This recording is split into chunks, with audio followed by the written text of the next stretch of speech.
a young woman found a half-frozen stranger dying in the snow and nursed him back to life in her isolated cabin. But when he finally opened his eyes and grabbed her hand, she had no idea she'd just saved the life of one of the most powerful men in the territory, or that someone had left him there to die.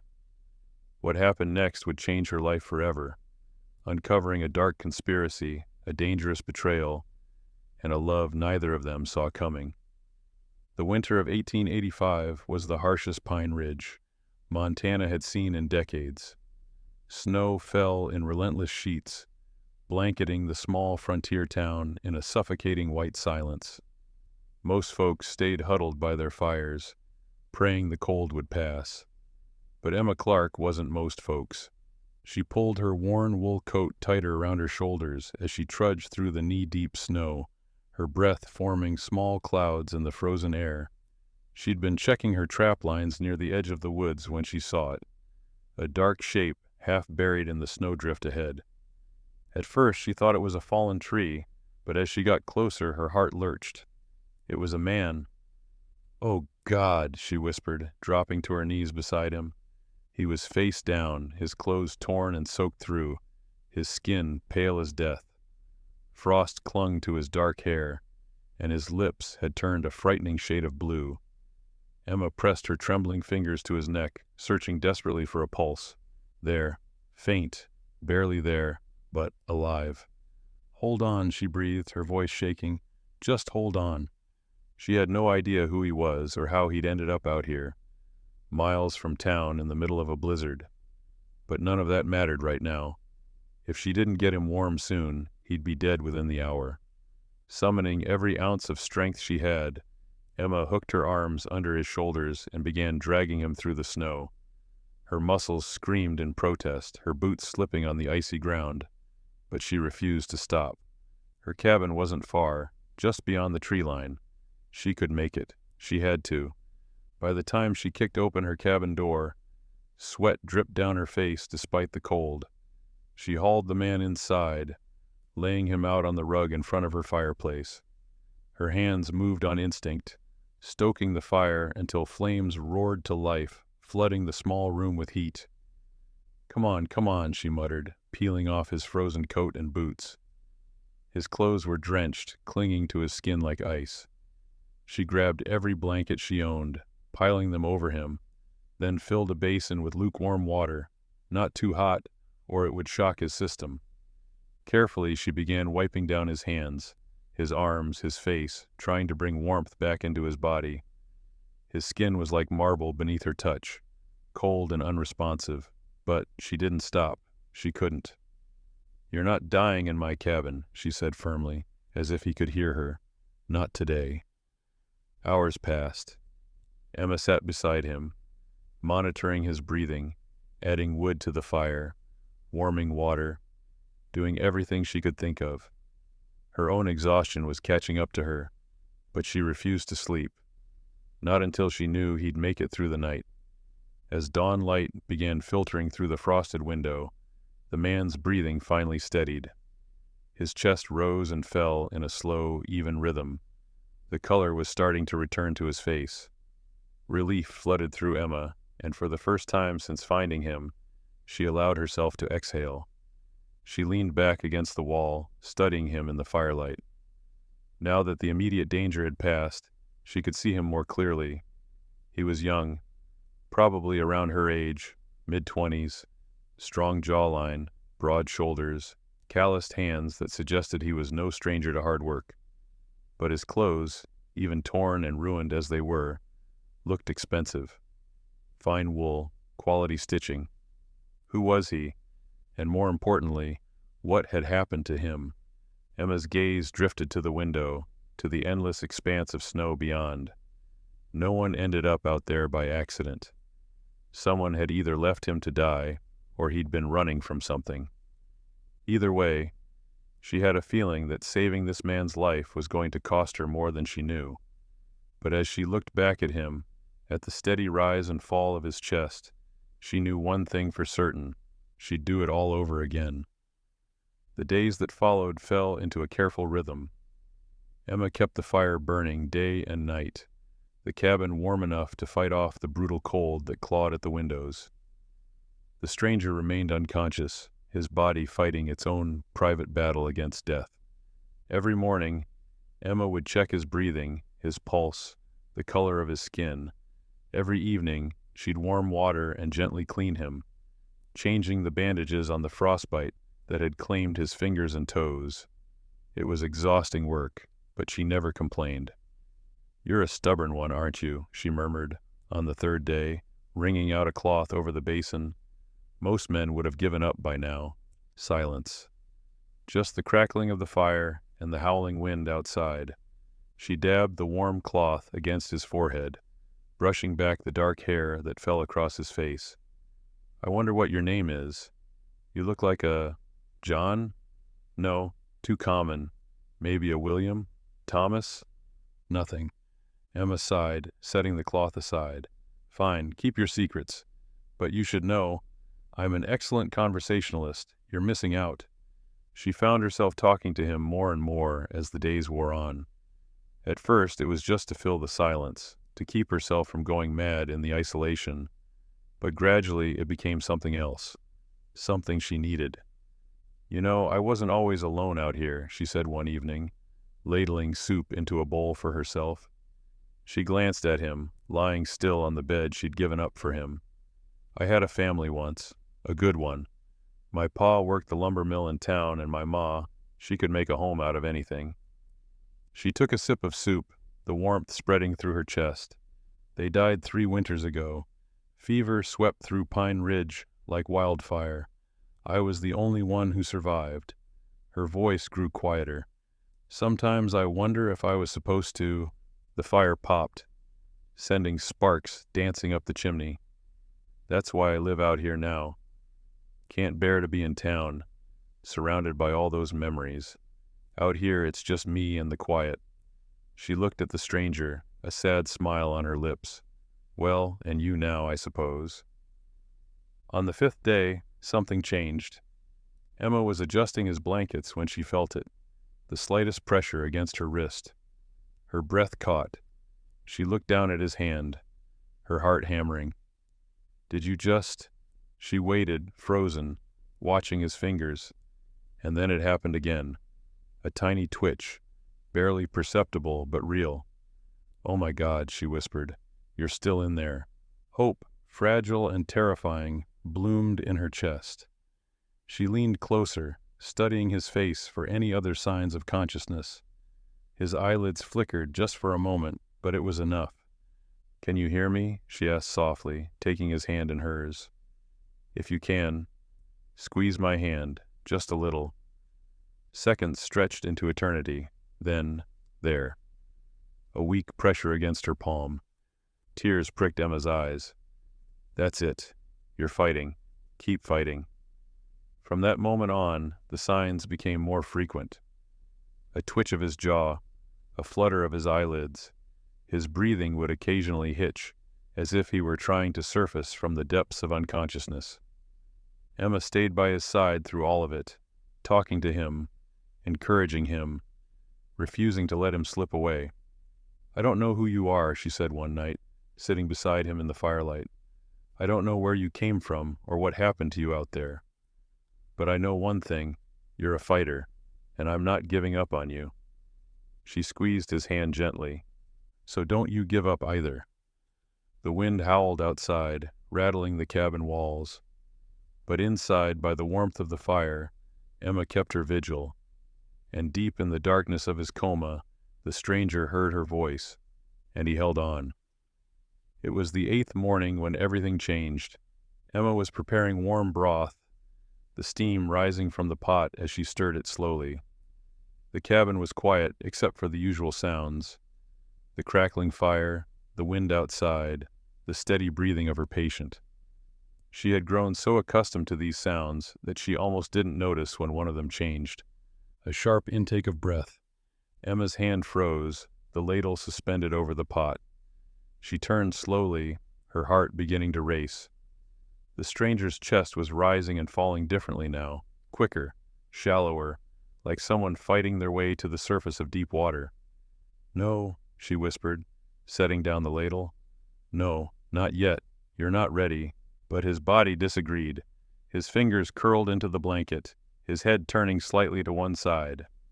Emma rushed to his bedside, her medical instincts taking over, even as panic flooded her veins. Easy, she said, placing a gentle hand on his shoulder. Don't try to move too fast. You've been... His eyes snapped open. Emma's words died in her throat. She found herself staring into a pair of striking blue-gray eyes, confused and unfocused, but undeniably aware. For a moment, neither of them moved. Neither of them breathed. Then his hand shot out, gripping her wrist with surprising strength for someone who'd been unconscious for over a week. Emma gasped, but she didn't pull away. It's okay, she said quickly, her voice trembling. You're safe. You're in my cabin. I found you in the snow. His lips moved, forming words, but no sound came out. His throat was too raw, too dry from days of disuse. Don't try to talk, Emma instructed, reaching for the cup of water she always kept nearby.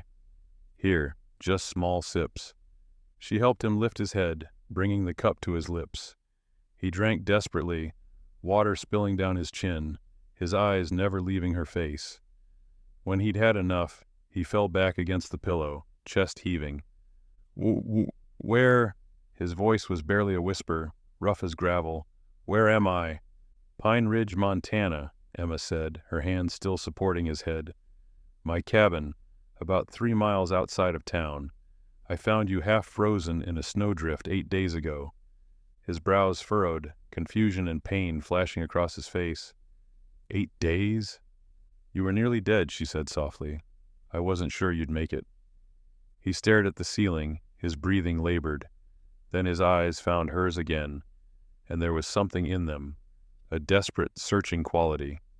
Who am I? Emma's stomach dropped. You don't remember? He closed his eyes, and she could see the strain on his face as he tried to grasp at something, anything. I can't. His hand moved to his head, fingers pressing against his temple. There's nothing, just darkness and cold. What's your name? Emma asked gently. Can you remember that? A long silence. Then, barely audible, no. Emma's heart clenched. She'd prepared herself for many possibilities, but not this. It's okay, she said, though she wasn't sure if she was comforting him or herself. Memory loss isn't uncommon after severe trauma. It might come back. Who are you? He interrupted, his eyes locking onto hers with an intensity that made her breath catch. Emma Clark. He studied her face as if trying to memorize every detail. Emma, he repeated, testing the name on his tongue, then softer. You saved me. I did what anyone would do. No. His grip on her wrist tightened, not painfully but with purpose. Not anyone. You. There was something in the way he looked at her, something that made Emma's pulse quicken, like even though his mind couldn't remember, some deeper part of him recognized her, trusted her. We need to get you to a doctor, Emma said, trying to regain her composure. Doc Hayes in town. He should look at you. The stranger's jaw tightened. No, not yet. But, please. His voice was urgent now. I don't know why, but something tells me I can't let anyone know I'm alive. Not until I remember. Emma stared at him, a chill running down her spine that had nothing to do with the winter cold. What had this man been running from? The next few weeks transformed Emma's quiet cabin into something neither of them expected, a sanctuary. The stranger, whom Emma had taken to calling Cole, for lack of a better name, grew stronger each day. At first, he could barely sit up without becoming dizzy, his muscles weak from over a week of immobility and near death. But Emma was patient, helping him through every frustrating moment. Come on, she encouraged one afternoon, supporting him as he tried to stand for the first time. Just a few steps to the chair. Cole's legs trembled beneath him, his face tight with concentration and frustration. I can't. Yes, you can, Emma said firmly, her arm wrapped around his waist. You survived a blizzard and a week-long coma. You can walk 3 steps. He shot her a look that might have been annoyed if it wasn't tinged with grudging admiration. With a determined exhale, he pushed forward, one shaky step at a time. When he finally collapsed into the chair, sweat beading on his forehead, Emma couldn't help but smile. "See? I told you." Cole leaned back, catching his breath. "You're relentless, you know that?" "I prefer determined." "Stubborn." "Says the man who refuses to see a doctor," Emma shot back, crossing her arms. A small smile tugged at the corner of his mouth, the first real one she'd seen from him, and something about it made her heart skip. As the days passed, they fell into an easy rhythm.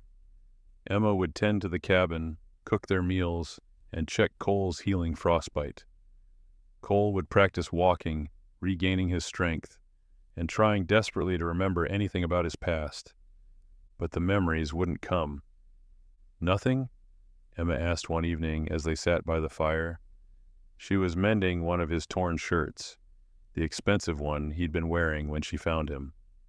Cole shook his head, frustration evident in the set of his jaw. "Just fragments, flashes that don't make sense. A voice shouting, the feeling of falling, cold water." Emma set down her sewing. "Cold water? You think you fell through ice?" "Maybe. I don't know."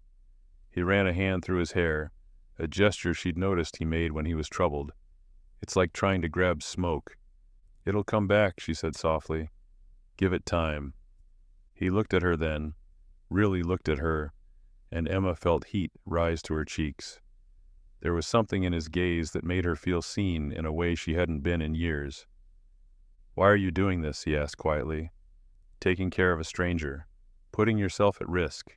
You don't know anything about me. I could be dangerous." "Are you?" Emma challenged, meeting his eyes. A pause. "I don't think so." "Then that's all I need to know." Cole shook his head, a mix of wonder and disbelief crossing his features.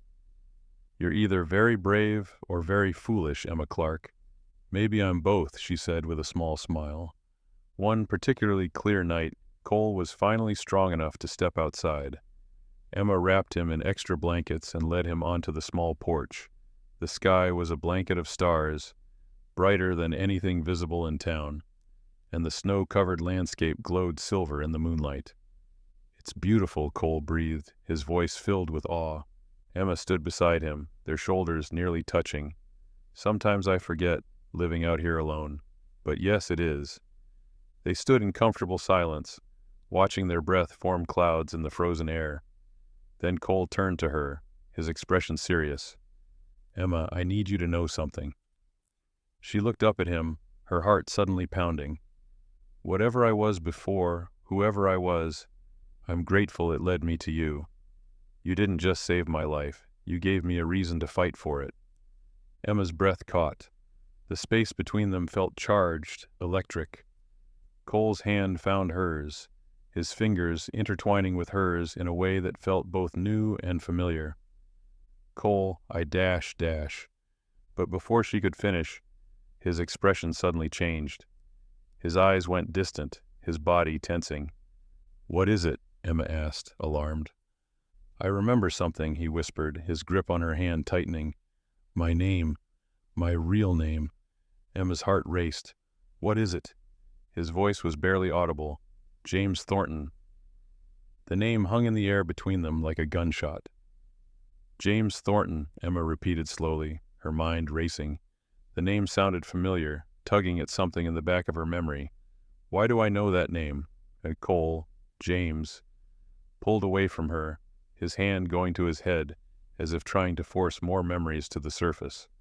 "I don't know. I know it's mine. I can feel it." Emma's eyes widened as the pieces suddenly clicked into place. Thornton. The Thornton Ranch. They own half the territory. Cattle, land, the railroad contracts. She stared at him in disbelief. "You're one of those Thorntons?" James looked at her, confusion and frustration warring on his face. "I don't know. Maybe. I can't remember." But Emma was already moving, heading back inside to the small shelf where she kept old newspapers. Her hands shook as she rifled through them, searching. Finally, she found it. A paper from 2 months ago. She unfolded it, and there on the front page was a photograph. Thornton heir missing, presumed dead in winter storm. Below the headline was a sketch of a man's face. The same strong jaw, the same intense eyes. It was him. James, Emma whispered, carrying the paper back to him. Look. He took it with trembling hands, staring at his own face. As he read, his expression shifted from confusion to something darker. Fear, anger, recognition. The cattle drive, he murmured, his voice distant. We were moving the herd before the winter set in. There was a storm and... His eyes squeezed shut. Someone cut the straps on my saddle. I remember now. I was riding along the ridge when my horse spooked. I fell into the river. Emma's blood ran cold. Someone cut your saddle straps? James, that means... It wasn't an accident. His voice was hard now, controlled fury beneath the surface. Someone tried to kill me. The next morning, Emma insisted they ride into town. James was reluctant, but she was right. They needed answers. As they approached Pine Ridge on Emma's old mare, James pulled his hat low, hiding his face. Where are we going, yes, he asked. Doc Hayes, Emma said. He knows everything that happens in this territory. If someone tried to kill you, he might know why. Doc Hayes' clinic was warm and smelled of antiseptic and tobacco. The old doctor looked up from his desk as they entered, his weathered face breaking into a smile at the sight of Emma. Emma Clark, haven't seen you in town for months. He stopped, his eyes landing on James, the color drained from his face. Sweet, merciful heaven, James Thornton, but you're dead. Apparently not, James said grimly. Doc Hayes ushered them into his back room, glancing nervously at the door. Does anyone else know you're alive? Just Emma. She found me half frozen in the snow, miles from where I fell. The doctor's hands shook as he poured himself a drink. Then you need to stay dead, son. At least until we figure out who did this. You know something, Emma said, reading his expression. Doc Hayes sighed heavily. After you disappeared, your brother Daniel took over the ranch. Everything. The contracts, the land, the fortune. He claimed you died in the storm, buried you in absentia. James's jaw clenched. Daniel. There's more, the doctor continued. 2 days before you vanished, I overheard an argument at the saloon. Daniel was talking to some rough types, men known for doing dirty work for the right price. I didn't think much of it at the time, but now, Emma felt sick. His own brother? Daniel always resented James, Doc Hayes said quietly. Your father left everything to James, the ranch, the business, all of it. Daniel got nothing but a monthly allowance. He must have decided to take what he thought should have been his. James stood abruptly, his hands clenched into fists. Where is he now? At the ranch. He's been running it like he owns it. Because he does, legally. You're dead, remember? James turned to Emma, and she saw the cold determination in his eyes. Not for long. Emma grabbed his arm. James, we need to be smart about this. If Daniel tried to kill you once, then I need to make sure he doesn't get a second chance, James finished. His voice was ice. He took everything from me, Emma. My life, my legacy. He left me to die in that river. Doc Hayes leaned forward. If you're going after him, you'll need proof. And you'll need the law on your side. James looked between them both, then nodded slowly. Then we find the proof. And we make sure Daniel Thornton pays for what he's done. The Thornton Ranch, sprawled across the valley like a kingdom of its own. From their position on the ridge, Emma and James watched the main house. A grand 2-story structure with white columns and sprawling porches. Smoke curled from multiple chimneys, and ranch hands moved about their duties, unaware of the storm about to break. That's home, James said quietly, though his voice held no warmth. Or it was. Beside them, Sheriff Tom Briggs adjusted his coat against the cold wind. Doc Hayes had brought him into their confidence, and after hearing their story and examining the evidence they'd gathered, testimonies from ranch hands about Daniel's suspicious behavior, financial records showing Daniel's mounting debts before James's disappearance. The lawmen had agreed to help. "We do this careful," Briggs warned. "Daniel's got men loyal to him now, men who think you're dead, and he's the rightful owner." "Then it's time they learned the truth," James said. They rode down to the ranch as the sun began to set, casting long shadows across the snow. Ranch hands stopped their work, staring in disbelief as James Thornton, risen from the dead, rode through the gates with the sheriff at his side. The front door of the main house burst open, and Daniel Thornton stepped out onto the porch. He froze, his face going pale as death. "Hello, brother," James called out, dismounting. "Miss me?" Daniel's shock lasted only a moment before his expression twisted into something ugly. "This isn't possible. You're dead. I saw you fall." He stopped abruptly, realizing what he'd just admitted. "Saw me fall?" James stepped closer, his voice dangerous. "Interesting. Because the report said I disappeared during a storm. How could you have seen me fall, unless you were there?" Daniel's hand moved toward the gun at his hip, but Sheriff Briggs was faster, his own weapon already drawn. "I wouldn't, Daniel. You hired those men to cut my saddle," James continued, climbing the porch steps. "You waited on that ridge and watched me fall into the river. You left me there to die in the freezing water. You don't understand." Daniel's composure cracked, desperation flooding his features. "Everything was supposed to be mine. Father promised me, he promised, but then he gave it all to you, his precious firstborn, the golden son who could do no wrong." "So you decided to kill me for it?" James's voice was ice. "I didn't have a choice, Daniel shouted. "I had debts, James. Gambling debts. Dangerous men were coming for me, and you had everything, while I had nothing but scraps from Father's table." Emma watched from beside her horse, her heart pounding. She'd never seen such raw hatred between family. "You had a choice," James said coldly. "You chose murder." Daniel laughed bitterly. "And what good did it do? You're here alive. Everything I did was for nothing." "Not nothing," Sheriff Briggs said, stepping forward with iron shackles. "You're going to hang for attempted murder, Daniel Thornton." "No!" Daniel lunged backward, pulling his gun, but James was ready. He caught his brother's wrist, twisting it until the weapon clattered to the porch. They struggled for a moment before James slammed Daniel against the wall, his forearm pressed against his brother's throat. "You took everything from me," James growled. "My life, my home, my identity. You left me to freeze to death in that river." Daniel's eyes were wild. "You should have died. You were supposed to die. But I didn't." James's voice dropped to a whisper. "Because someone found me. Someone who didn't care about money or land or legacy. Someone who saw a dying man and chose to save him anyway." He released Daniel, stepping back, as Sheriff Briggs moved in with the shackles. The metal clicked shut around Daniel's wrists with finality. "Daniel Thornton," Briggs announced, "you're under arrest for the attempted murder of your brother, James Thornton." As the sheriff led Daniel away, still shouting protests and curses, James stood motionless on the porch of his family home. Emma approached quietly, touching his arm. "It's over," she said softly. James turned to her, and she saw the weight lifting from his shoulders. "No," he said, taking her hand. "It's just beginning." Around them, ranch hands began to whisper, the truth spreading like wildfire. James Thornton was alive, and justice had finally been served.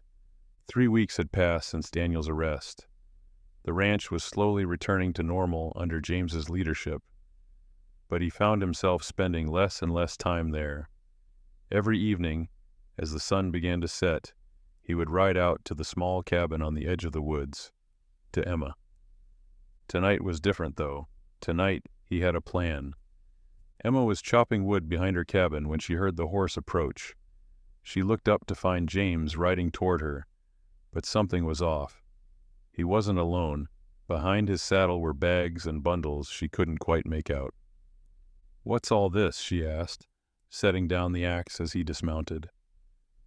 James smiled, that rare, genuine smile that still made her heart skip. "Dinner, a proper one. James Thornton, I can cook just fine." "I know you can," he interrupted, beginning to unload the supplies. "But tonight I'm cooking for you." Emma watched in amazement as he transformed her simple cabin. He'd brought fine china from the ranch, candles that now flickered warmly on her table, a bottle of wine, and ingredients for a meal far beyond her usual fare. Within an hour, the small space was filled with the rich aroma of roasted meat, fresh bread, and herbs. "Sit," he instructed, pulling out a chair for her. Emma sat, feeling strangely nervous. "James, what's this about?" He didn't answer immediately. Instead, he served the meal with careful attention, pouring wine into crystal glasses that looked absurdly elegant in her rough-hewn cabin. Finally, he sat across from her, the candlelight casting shadows across his face. "Do you remember what you asked me once?" he began, his voice quiet. "In those first days when I couldn't remember who I was?"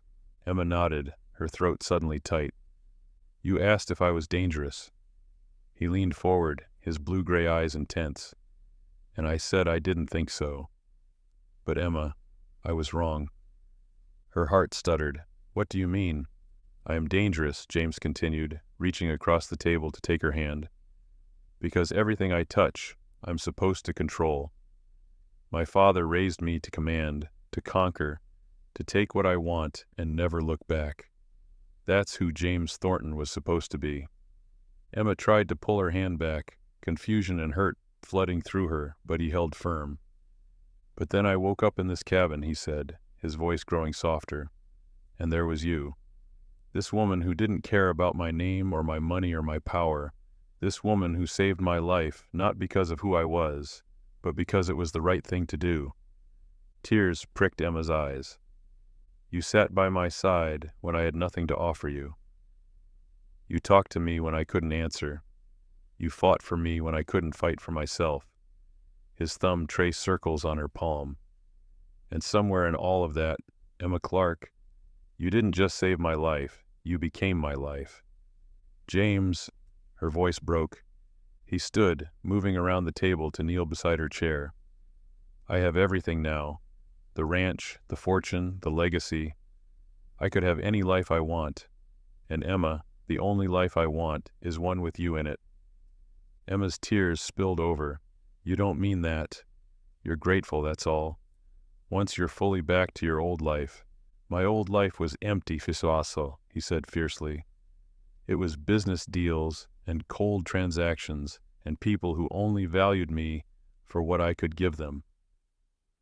You're the first person who ever saw me, really saw me, and chose to stay anyway." He cupped her face in his hands, his touch gentle despite the intensity in his eyes. "I love you, Emma. Not because you saved me, not because I owe you, but because when I was lost in the darkness, your voice was the light that guided me home. Because your strength gave me strength. Because your heart, your beautiful, stubborn, generous heart, made me want to be a better man." Emma couldn't speak, couldn't breathe. All she could do was stare at him through her tears. "I know I don't deserve you," James whispered. "I know I'm asking you to give up your quiet life, your peace. But Emma, I'm asking anyway, because a life without you isn't a life worth living." And then, before she could think, before she could doubt, Emma pulled him close and kissed him. It was her answer. It was everything. Spring came to Pine Ridge like a promise kept. The snow melted, revealing green meadows and wildflowers that painted the valley in brilliant colors. And on a perfect May morning, the Thornton Ranch had never looked more beautiful. White ribbons fluttered from every fence post. Flowers, brought in from as far as Denver, decorated every surface. The entire town had been invited, and it seemed every soul in Pine Ridge had come to witness something they never thought they'd see. James Thornton, the man who'd risen from the dead, marrying the woman who'd brought him back to life. Emma stood in the main house, staring at herself in the mirror. The dress was simple but elegant, white lace with delicate beading, nothing too extravagant. That wasn't her style. But Martha Green, her friend from town, had insisted on the veil, and now Emma had to admit it was beautiful. "You ready?" Martha asked, adjusting the veil one last time. Emma took a deep breath, her hand instinctively moving to her heart. "I think so." "You think so?" Martha laughed. "Emma Clark, that man has been pacing outside like a caged mountain lion all morning. If you don't marry him soon, he might just break down the door." Emma smiled, butterflies dancing in her stomach. It still felt surreal, all of it. Just months ago, she'd been alone in her cabin, resigned to a quiet life of solitude. Now she was about to become Mrs. James Thornton. "It's just, everything's changed so fast," Emma admitted. What if nothing?" Martha interrupted, taking her hands. "That man loves you more than anything in this world. I see it every time he looks at you. Now come on, don't keep him waiting." The ceremony was held in the valley behind the ranch house, beneath a natural arch of cottonwood trees. Rows of chairs were filled with guests, but Emma saw none of them. The moment she stepped into view, her eyes found James, and the rest of the world disappeared. He stood at the altar in a black suit, his hair neatly combed, his eyes locked on her with such intensity, such love, that Emma's breath caught. As she walked toward him, she remembered that first night, when she'd dragged his frozen body through the snow, when she'd fought to keep him alive, never knowing who he was. And now here they were. When she reached him, James took her hands, and she could feel them trembling slightly. "You're shaking," she whispered. "You're beautiful," he whispered back. The minister began the ceremony, but Emma barely heard the words. All she could focus on was James, the man she'd saved, the man who'd saved her right back from a life of loneliness. When it came time for the vows, James spoke first, his voice clear and strong despite the emotion in his eyes. "Emma, I was lost before I found you, lost in more ways than just physically. You gave me life, but more than that, you gave me a reason to live. I promise to spend every day proving that I'm worthy of the gift you've given me. I promise to love you, protect you, and stand by your side through every storm that comes our way." Emma's voice shook as she spoke her own vows. "James, when I found you in that snow, I had no idea who you were. And it didn't matter. All that mattered was saving a life, but you saved mine too. You reminded me that I don't have to be alone, that love is worth the risk. I promise to be your partner, your equal, and your home, always. I now pronounce you husband and wife," the minister declared. James didn't wait for permission. He pulled Emma into his arms and kissed her as cheers erupted around them. When they finally broke apart, both breathless and laughing, Emma saw tears in his eyes. "What is it?" she asked, touching his face. "I'm just thinking," he said, pulling her close, "about how I used to believe I had everything, but I was wrong, because everything, the only thing that really matters, is right here in my arms." Emma rested her head against his chest, listening to the steady beat of his heart, the heart she'd fought so hard to keep beating. That evening, as the sun set over the ranch, James and Emma stood together on the porch, watching the golden light paint the mountains. "Thank you," James said quietly. "For what?" "For not giving up on me. For seeing something worth saving, even when I was just a stranger in the snow." Emma laced her fingers through his. "You were never just a stranger, James. From the moment I found you, some part of me knew you were meant to find your way to me, and I was meant to bring you home." James turned to her, cupping her face in his hands. "Then let's make a promise. No matter what comes, no matter what storms we face." "We face them together," Emma finished.